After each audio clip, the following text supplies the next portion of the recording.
Assalamu alaikum everyone. We officially are jumping into module 2. This is the continuity of the module 1. If you could recall, अगर आप याद कर सकें तो first module में हमने जनरल एनवायरमेंटल इश्यूज को डिस्कस करने के बाद कॉर्पोरेट एनवायरमेंटल सस्टेनेबिलिटी को डिफाइन किया और उसके कुछ एरियाज को आइडेंटिफाई किया था. This module 2 is an extension to that particular section. हमारे आउटलाइन को अगर आप देख सकें तो उसमें जो सेकंड सेक्शन है that is the section on environmental sustainability in businesses,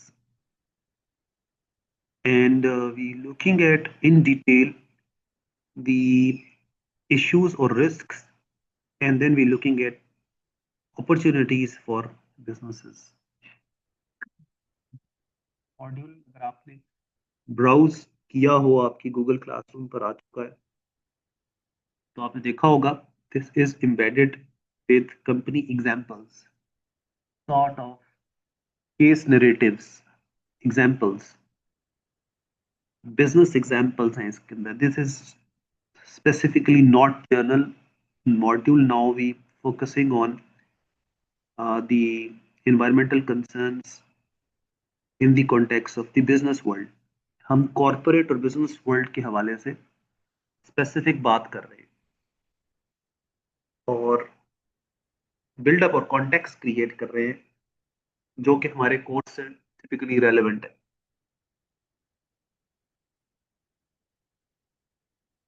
तो इस लिहाज से ये मॉड्यूल केस बेस्ड मॉड्यूल है.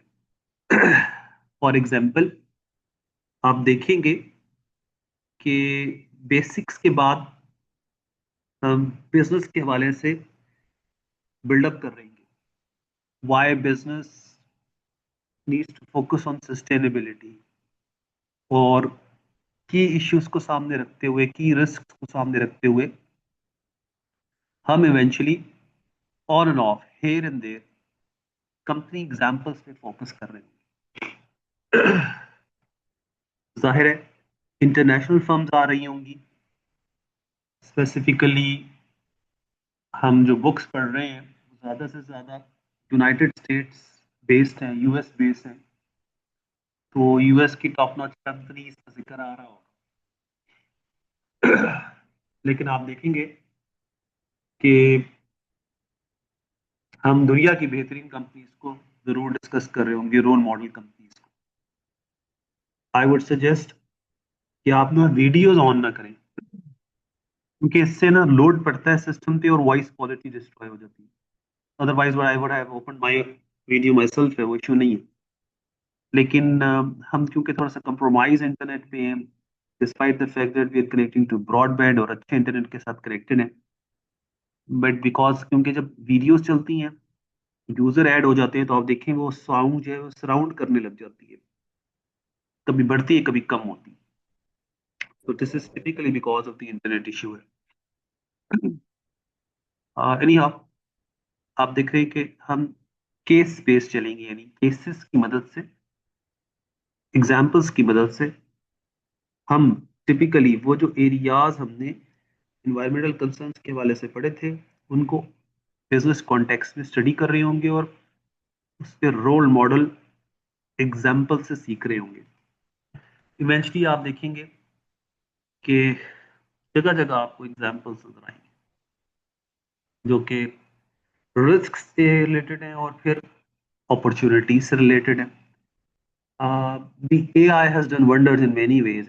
May I be using that for a longer time period है. मैं इससे उसकी पोटेंशियल को मानता हूँ, समझता हूँ कि खाली टेक्स्ट नहीं बल्कि ग्राफिक्स के कॉन्टेक्स्ट में भी it presents very useful pictures.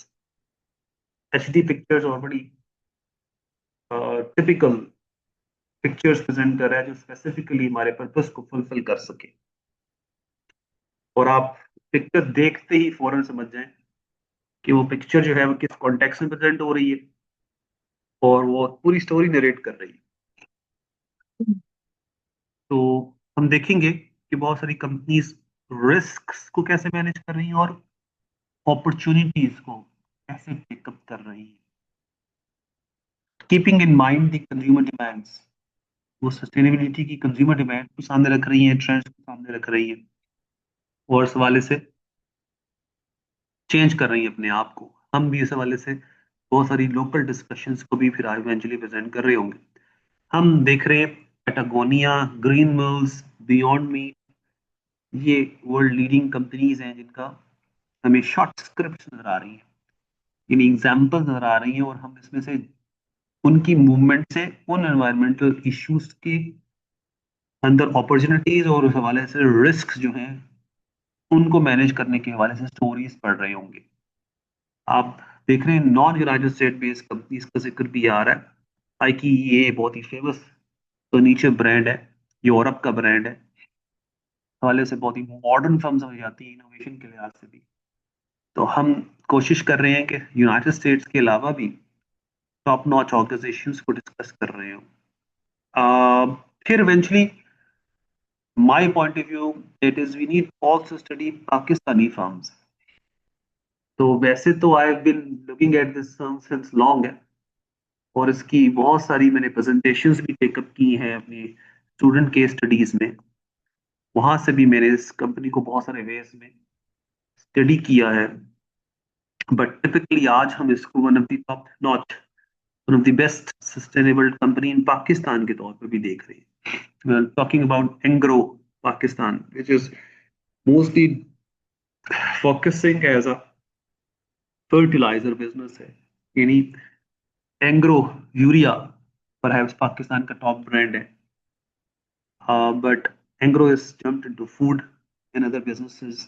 थोड़ा सा पोर्टफोलियो एनहेंस भी किया इन्होंने, और इसकी जो बहुत ही खास बात है, अगर आप उसकी वेबसाइट पे जाएं, जो कि आज हम जा रहे हैं या फिर आने वाले लेक्चर में जा रहे हैं, तो looking at the future it has created a subsidiary और अ कंसोर्शियम और अ प्लेटफॉर्म, जो वर्ड आप बोलना चाहें, विद इन द कंपनी, जानबूझकर, टिपिकली, प्रोएक्टिवली, थॉटफुली, वॉलंटरली उन्होंने ये एक प्लेटफॉर्म क्रिएट किया है जिसका नाम है the Engro foundation. Engro foundation therefore is a typical social cause setup initiated by Engro है, और एंग्रो फाउंडेशन जो है वो बहुत सारे प्रोजेक्ट्स कर रही है, और उसमें जो one of the primary projects आप देख रहे हैं वो एनवायरमेंटल सस्टेनेबिलिटी है। Environmental sustainability typically in terms of the natural environment है। आप उसका विजन देख रहे हैं कि वो कार्बन मिनिमाइजेशन में काम कर रही है, प्लास्टिक और एलिमेंट इनडिसॉल्वेबल आइटम्स को मैनेज करने के हवाले से फोकस कर रही है, ऑफ कोर्स बायोडाइवर्सिटी कंजर्वेशन के हवाले से भी काम कर रही है। वो एरियाज इवेंचुअली लिंक अप होते नजर आ रहे हैं जो हमने फर्स्ट मॉड्यूल और पाकिस्तान के जो मेजर इश्यूज हैं उनके हवाले से पढ़े थे।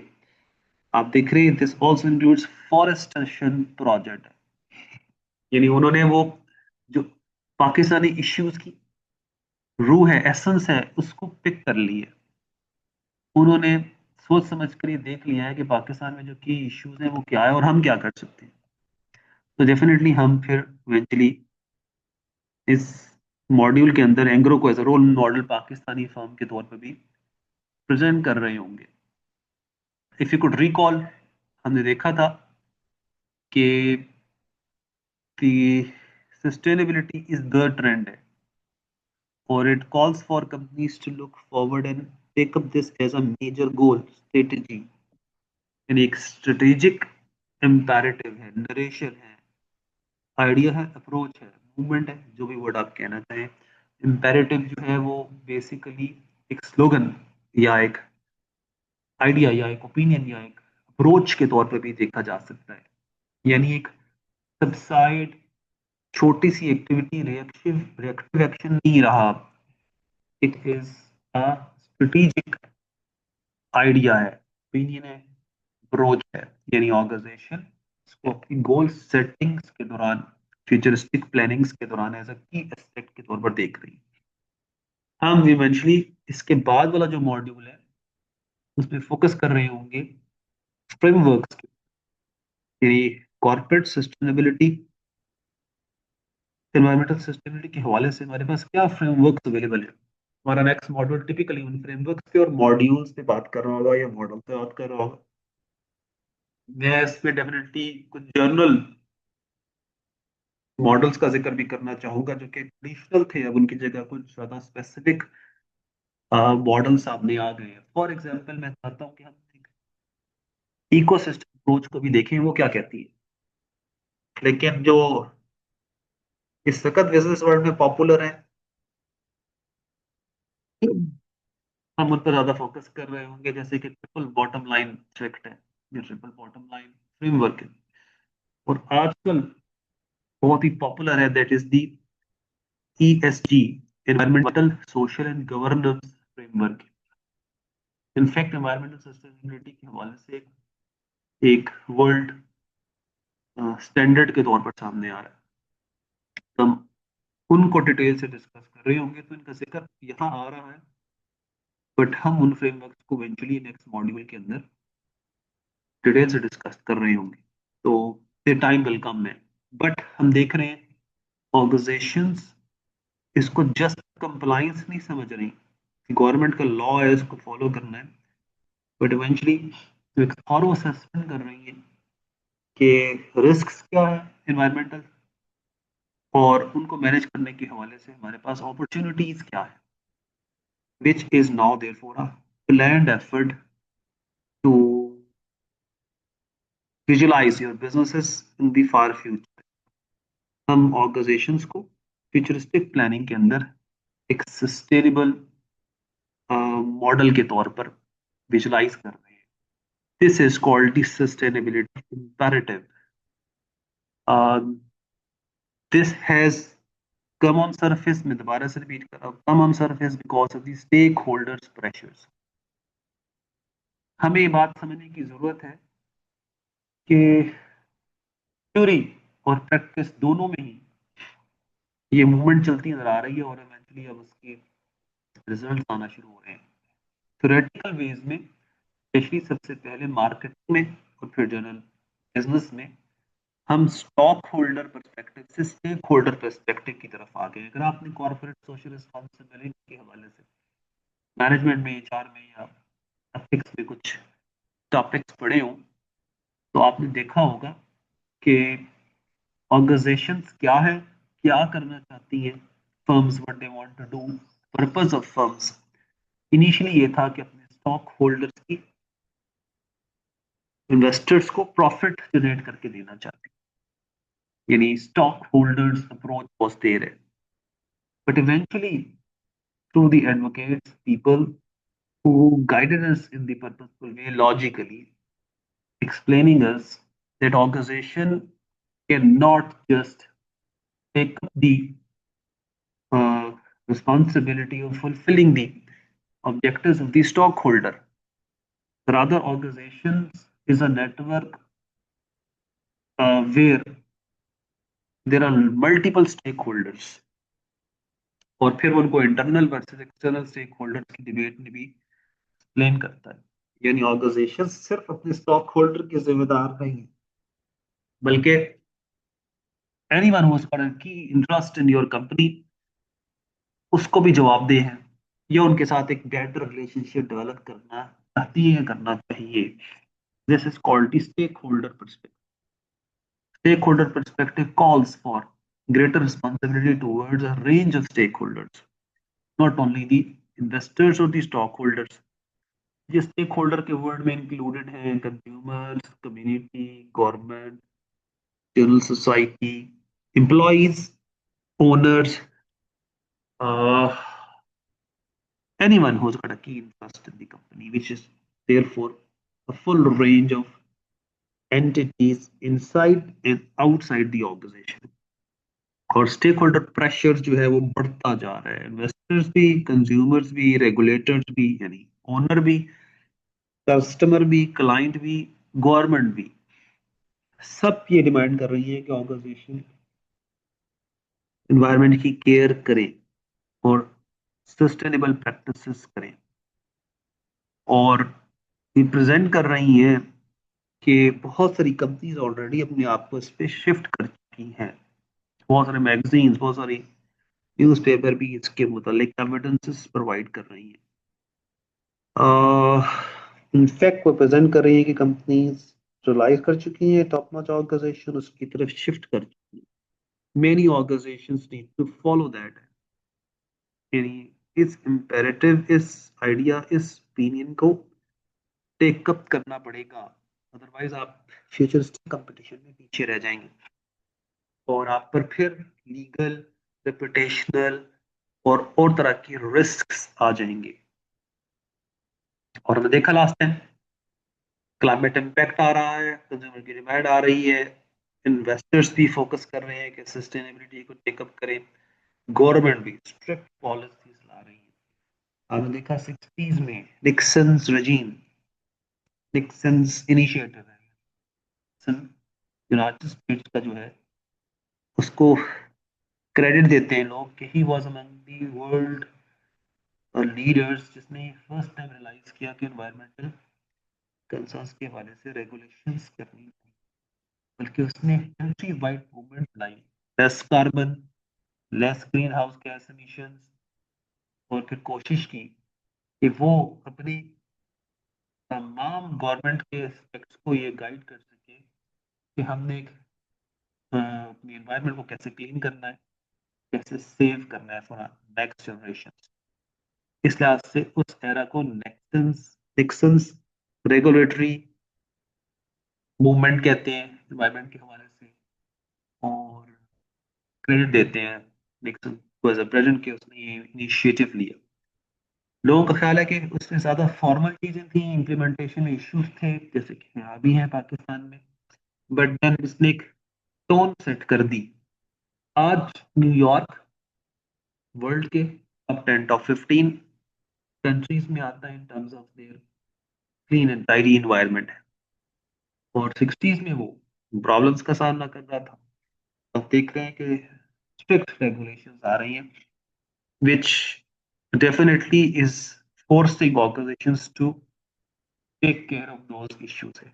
हम देख रहे हैं अब आज टिपिकल फोकस्ड तरीके से की रिस्क एरियाज और उनके हवाले से कंपनी की एग्जांपल्स कि वो क्या कर रही हैं इश्यूज को सॉल्व करने के लिए। अच्छा, बाज ऑर्गेनाइजेशंस को ये इश्यूज डायरेक्टली हिट कर चुके हैं और इस वजह से उन्होंने इन इश्यूज को टैकल करने शुरू कर दिया है। बाज ऑर्गेनाइजेशंस को अभी ये इश्यूज डायरेक्टली हिट नहीं किया, यानी इश्यूज और रिस्क जो है उनके लिए मौजूद हैं, अभी तक वो उससे अफेक्टेड नहीं है, फेलियर नहीं हुआ, लॉस फेस नहीं करना पड़ा, but there are potential risk areas, इसलिए वर्ड रिस्क यूज किया गया, इश्यूज नहीं लिखा गया। आप कह सकते हैं जी, I don't, we as an organisation don't work in areas where soil erosion is there. आप देख रहे हैं सॉइल का प्रॉब्लम था, इनफर्टिलिटी हो रही है। जी, एहसन ने रेज हैंड किया, अगर कोई सवाल पूछने, अनम्यूट कर लें और सवाल पूछ लें, या फिर टेक्स्ट मैसेज कर लें।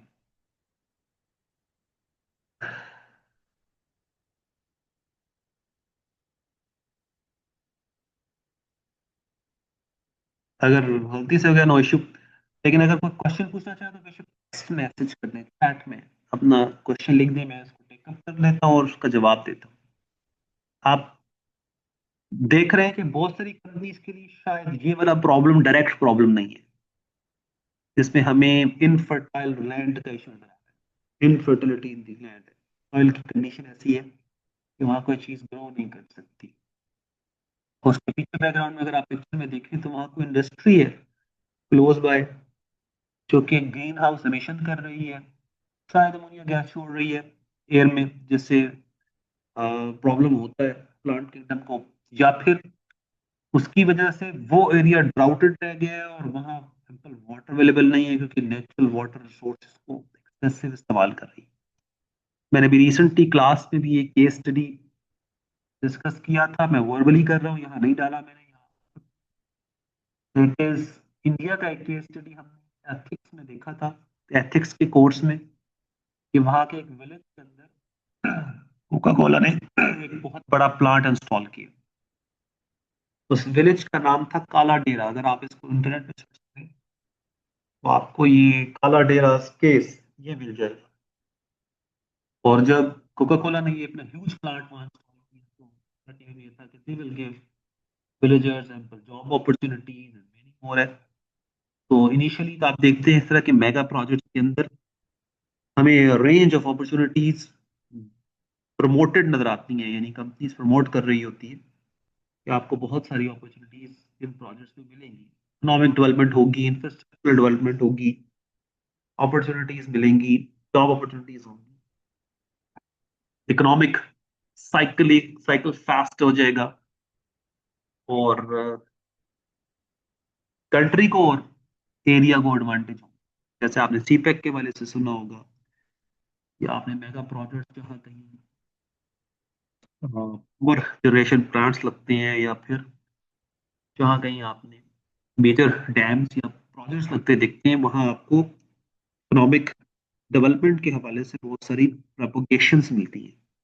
तो उन्होंने भी यही कहा कि अब हम इंडिया में सबसे बड़ा प्लांट लगा रहे हैं, one of the biggest plants in Asia in that particular village. अच्छा, जब वो प्लांट लग गया और वो अपने पहले समर्स में आया, यानी प्लांट लगने के बाद, प्रोडक्शन के स्टार्ट होने के बाद जब फर्स्ट समर आया उस विलेज में, तो लोगों ने एक प्रीति एनालिसिस किया और उनको ये पता चला कि वो जो क्लीन वाटर है, जिसको बड़ी आसानी से पहले पंप कर लेते थे अपने विलेज में, अब उसका लेवल ड्रॉप हो गया है। यानी वो उनकी इजी एक्सेस में नहीं रहा। यानी उनके जो रेगुलर पंप्स हैं, से वो 100 फीट पे पंप कर लेते थे, तो वहां वो क्लीन वाटर का एक्सेस नहीं है। इट हैज गॉन डाउन, यानी water levels have drop down in particular area जहां कोका कोला ने अपने प्लांट लगाए। once this major crisis came on surface, summers आपको पता है एक डिफिकल्ट टाइम पीरियड है हमारे सब कॉन्टिनेंट में, जिस वक्त हम इसको फील भी कर रहे हैं। Water means source of life in many ways है, यानी हम पीने के लिहाज से भी, और फिर गर्मी है नहाने के लिहाज से भी, और फिर अपनी फसलों के लिए भी हमें पानी चाहिए होता है। तो हम देखते हैं कि इतने इजी नहीं था कि ये बात ढकी छुपी रहती और लोग उसको इतनी आसानी से अवॉइड कर लेते। तो व्हाट दे डिड इज कि उन्होंने मीडिया पे और जाकर और फिर प्रोटेस्ट किया, और ये उनके इशू को रेज किया कि ये इशू आ रहा है। तो इवेंचुअली फिर इन्वेस्टिगेशन स्टार्ट हो गई, और जो रिपोर्टर्स थे, एनालिस्ट थे, उन्होंने चीज़ों को कोरिलेट करना शुरू किया। तो पता चला कि प्रॉब्लम इसलिए आया है क्योंकि कोका कोला ने वो प्लांट वहाँ इंस्टॉल किया है अपनी प्रोडक्शन के लिए। और अगर आप और मैं थोड़ी देर के लिए भी ये बात रियलाइज कर सकें कि जो कोल्ड ड्रिंक्स हैं और बेवरेजेस हैं, इनके ऊपर लिखा होता है दीज आर कार्बोनेटेड वाटर, यानी ये बेसिकली तो वाटर है बट कार्बोनेटेड है। यानी 70 to 80% जो इंग्रेडिएंट इन बॉटल्स में डलता है, that is clean and tidy water. Water के बगैर ये बॉटल्स क्रिएट नहीं हो सकती। तो फिर कंफर्म हो गया, इन्वेस्टिगेशन साबित कर दिया, रिसर्चर्स ने इसको इवेंचुअली प्रूव कर दिया कि कोरिलेशन एग्जिस्ट। जब से ये प्लांट कोका कोला ने यहाँ इंस्टॉल किया है, तब से ही water level in that particular area has dropped down, drastically dropped down. So Coca-Cola is directly responsible for lowering the water levels in the area. अच्छा, इवेंचुअली इतना ही उनके राय हुआ कि मीडिया में आ गया, नेशनल इशू बन गया। तो कोका कोला को रियलाइज हुआ कि now this is becoming very difficult. अगर हम ऐसा नहीं करेंगे, हमने इसकी रिहेबिलिटेशन के वाले से काम ना किया, तो हमारे पे एक नेशनल मूवमेंट चल जाएगी बाइकआउट की। तो eventually they had to spend in billions, यानी कोका कोला को बिलियन रुपीस स्पेंड करने पड़े कि वहां वो वाटर रिस्टोरेशन के हवाले से एक्टिविटी करें। उन्होंने वाटर फिल्ट्रेशन प्लांट्स लगाए, उन्होंने फिर वाटर सप्लाई को इंश्योर किया इस इलाके में जो है उनके पास क्लीन और टाइडी वाटर का एक्सेस हो। यानी अब ये सिर्फ ये नहीं है कि आप मीडिया वॉर लड़ रहे हैं और कोई बेबस हैं लोग आपके सामने, बल्कि आपको इवेंचुअली फिर रिकवरी करने के लिए फाइनेंशियल लॉसेस का सामना भी करना पड़ सकता है। और अगर मल्टानेशनल थी, अगर इंडियन कोर्ट में एक स्ट्रॉन्ग सॉलिड केस चलता तो शायद फर्दर लॉसेस फेस करने पड़ते। अगर कोई मेजर लॉ गवर्न कर रहा होता नेचुरल रिसोर्सेज की रेस्टोरेशन और कंजर्वेशन के हवाले से, तो शायद और ज्यादा मेजर इश्यूज और लॉस का सामना करना। तो बोला therefore had to retreat back, do rehabilitation, promote that they are not the killers, rather they are the enablers, and they had to spend a lot of money to do this recovery. तो इस लिहाज से हम इनको risk areas कह रहे हैं। These are risk areas, these are potential issues for the companies. आप देख रहे हैं typical business specially manufacturing concerns के वाले से मेजर इशू आ रहा है सप्लाई चेन डिस्ट्रप्शंस। डिस्ट्रप्शन का मतलब होता है hurdles, stoppages, lack of supply. This is very clear that weather events, floods, rains, droughts, and many more are causing shortages or lack of transportation. यानी कहीं तो हमारे पास वो रॉ मटेरियल नहीं अवेलेबल हो रहा, कहीं हम उसकी एक्सट्रैक्शन नहीं कर पा रहे, कहीं हम अगर वो मटेरियल मिल गया है और उसको क्विक डेज में सप्लाई करना था, लॉजिस्टिक मूवमेंट करनी थी ताकि वो प्लांट मैन्युफैक्चरिंग प्लांट तक पहुंच सके, तो हम उसकी सप्लाई क्रिएट नहीं कर पा रहे हैं, यानी वो ट्रांसपोर्ट नहीं हो पा रहा because of the issues that are there. तो इस लिहाज से सप्लाई चेन इनएफिशिएंसीज आ रही है, movement of goods are not on timely basis, और इस वजह से ह्यूज स्विंग्स आ रहे हैं सप्लाई और डिमांड में। यानी कस्टमर मौजूद है, प्रोडक्ट ले पहुंचा नहीं है, तो वो इस बात से हर्ट हो रहा है कि उसने अपनी क्लाइंट है, उसने अपनी प्रोडक्शन स्टार्ट करनी थी, आपने उसको टाइमली गुड नहीं दिया, तो वो कितनी देर इंतजार करेगा, ये to shift to the competitor, वो आपको छोड़ेगा और किसी और कंपेटिटर के पास है। तो इसलिए आज से अगर हम सिर्फ सप्लाई चेन डिसरप्शन से बात करें तो we need hours and hours to present that. और अगर आप पूरी दुनिया से सप्लाई ले रहे हो, if you are top notch multinational corporation which is taking supplies or providing material inventories across the globe, तो ग्लोबल लेवल डिस्ट्रप्शन आप फेस करनी पड़ सकती है। तो देखा वॉर, जो कि इस वक्त ईरान इसराइल वॉर थी, major route to the Gulf था, बहुत सारी एयरलाइन को फ्लाइट्स क्लोज भी करनी पड़ी। आपने सुना होगा one of the major oil reservoir was under threat, जिसकी वजह से हमें disruption in the supply chain confirm नजर आ रही थी। तो ऐसी सिचुएशन में ऑर्गेनाइजेशन को सप्लाई लॉसेस हो सकते हैं और डिस्ट्रीब्यूशन नेटवर्क्स के अंदर प्रॉब्लम्स हो सकती हैं। Then we could see resource and scarcity, limited resources. Confirm बात है, इकोनॉमिक्स का बेसिक मॉडल है कि जब भी कोई रिसोर्स स्कैर्स या लिमिटेड हो जाता है,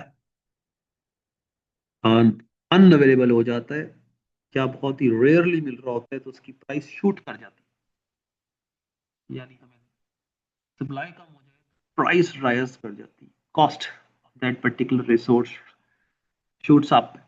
तो इस लिहाज से बहुत सारी प्रॉब्लम्स हमें फेस करनी पड़ सकती है। बट अगर हम फाइनेंशियल इश्यूज को ना भी देखें तो हम देख रहे हैं कि फूड इश्यूज राइज कर सकते हैं, फूड इनसिक्योरिटी देखा था लास्ट टाइम भी प्रॉब्लम हो सकती है। तो आपने अक्सर सुना होगा कि गो टू अ वेंडर, आपसे पूछते हैं कि ये आइटम की प्राइस क्यों बढ़ाई आपने, तो वो आपको फौरन बताता है कि इसकी सप्लाई शॉर्ट हो गई है, यानी सप्लाई अवेलेबल नहीं है, इसलिए प्राइस को राइज करना पड़ रहा है। Any how, these seems to be common issues, risk areas जो कि नजर आ रहे हैं। हाँ, क्लाइमेट डैमेजेस कॉमन है, फिर इंश्योरेंस प्राइस बढ़ती है, इंश्योरेंस प्रीमियम्स टू राइज है, पूरी दुनिया इंश्योरेंस पे चल रही है।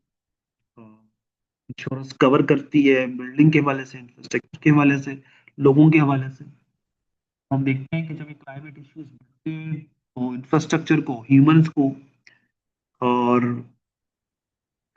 कंपोजिट आइटम्स को डैमेज होता है, और उसकी वजह से आप देख सकते हैं कि इंश्योरेंस कॉस्ट अपनी की राइज करती है। मेडिकल कॉस्ट को भी शामिल करना चाहिए, वो भी राइज कर सकती है।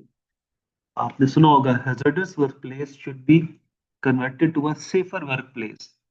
वो भी सस्टेनेबिलिटी का एरियाज पे भी हम बात करेंगे, जब एक सेफ और लेस हैजर्डस वर्क प्लेस की तरफ जाना है ताकि damage to the human life ना हो, और इसकी वजह से फिर हमें कोलेटरल डैमेज यानी हमें मेडिकल और इस तरह की कॉस्ट राइज होती नजर ना आए। अच्छा, एसेट्स हैं बट वो आपको हेल्प नहीं कर पा रहे, यानी एसेट्स हैं जो आपकी फ्यूचरिस्टिक गोल्स को अचीव करने में बेबस नजर आते हैं, कॉल्ड एंड स्ट्रैंडेड एसेट्स। आपने इसी जमाने में कोल प्लांट लगाए थे फॉर एग्जांपल, पाकिस्तान में है भी नहीं, और आप देखा होगा कि अगर आप नेबरहुड में देखें तो हेयर एंड देयर भी है, जगह जगह नजर भी आते हैं आपको। बट शायद coal is becoming very expensive, unwanted, तो आप देख रहे हैं कि अब आपके एसेट्स यूजलेस हो गए हैं। आपने उसकी वजह से उन एसेट्स को आप यूटिलाइज नहीं कर पा रहे, कन्वर्ट नहीं कर सकते किसी आसानी से। अब वो एक लॉसलेस एसेट हो गया है, एसेट यूजलेस हो गया है। हम इसको एट्रीब्यूट कर रहे हैं वर्ल्ड लॉसेस को, तो हम देख रहे हैं 140 बिलियन का लॉस आ रहा है। This is because of the major shift in climate है, ये भी हो सकता है इसका मेजर रीजन, रिसर्चर भी साबित कर रहे हैं, और कंपनीज को भी इसकी वजह से बहुत सारे लॉसेस का सामना हो रहा है। हम देयरफॉर जब कोई न्यू टेक्नोलॉजी भी शिफ्ट कर जाते हैं, पिछली वाली ऑब्सोलीट हो जाती है, तो वो कंपनीज के एसेट जो है वो बेबस हो जाते हैं। बहुत बड़ी एग्जांपल पाकिस्तान में मौजूद है, सीएनजी प्लांट्स। फकत पूरे पाकिस्तान में वो सीएनजी जो स्टेशंस लगाए गए थे एक जमाने में, गवर्नमेंट ने मूवमेंट लाई थी 2 सालों में, और उसका एंड रिजल्ट बहुत बुरा हुआ। Without a shade of doubt environmental concern के हवाले से भी, हम एक नेचुरल रिसोर्स थी जो हमारी, उसको भी हमने डिप्लीट कर दिया, फिनिश कर दिया, तो वो भी एक इशू था। लेकिन अब वो एसेट्स यूजलेस पड़े हैं और लोग उसको फिर यूजलेस या लेस वैल्यू कन्वर्जन पे जा रहे हैं।